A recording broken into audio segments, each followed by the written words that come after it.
अतीक अहमद की हत्या हो गई है। उसके भाई अशरफ की भी हत्या हो गई है। उसके बेटे का एनकाउंटर हो गया है और परिवार के बचे हुए लोग या तो जेल में हैं या फिर फरार हैं। लेकिन अतीक का जो अंजाम हुआ है, शायद उसे इसकी भनक पहले से थी।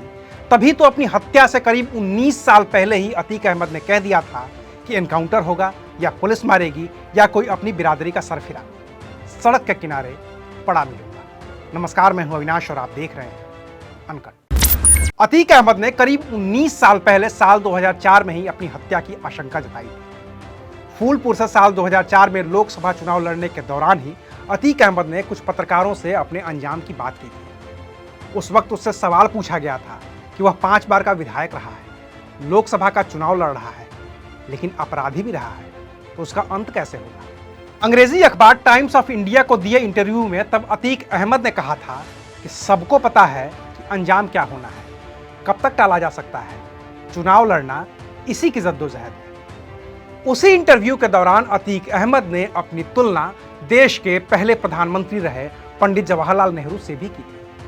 तब वो फूलपुर से लोकसभा का चुनाव लड़ रहा था और फूलपुर पंडित जवाहरलाल नेहरू का भी लोकसभा क्षेत्र रहा है। तो उस वक्त अतीक अहमद ने टाइम्स ऑफ इंडिया से कहा था कि पंडित नेहरू की तरह हम भी नैनी जेल में रहे हैं, वो किताब लिखे वहाँ, हमें अपनी हिस्ट्री सीट की वजह से जाना पड़ा था। उस इंटरव्यू के दौरान अतीक अहमद ने अपने अंजाम की बात तो कर दी थी, लेकिन उसे भी उम्मीद नहीं रही होगी कि उसकी कही हुई बात 19 साल बाद सच साबित हो जाएगी। उसने अपनी मौत की कहानी कुछ पत्रकारों को तब सुनाई थी जब वो 2004 में फूलपुर से लोकसभा का चुनाव लड़ रहा था, लेकिन 19 साल बाद जब उसकी हत्या हुई तब भी वो पत्रकारों से ही बातचीत कर रहा था।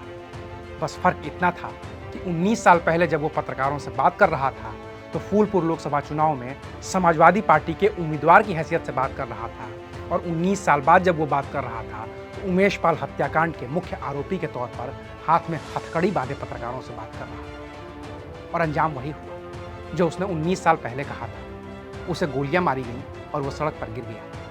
उसकी राजनीति भी उसे नहीं बचा पाई, जिसकी जद्दोजहद में वो कभी अपना दल तो कभी समाजवादी पार्टी तो कभी बसपा तो कभी निर्दलीय रहकर चुनाव लड़ने की जुगत लगाता रहा।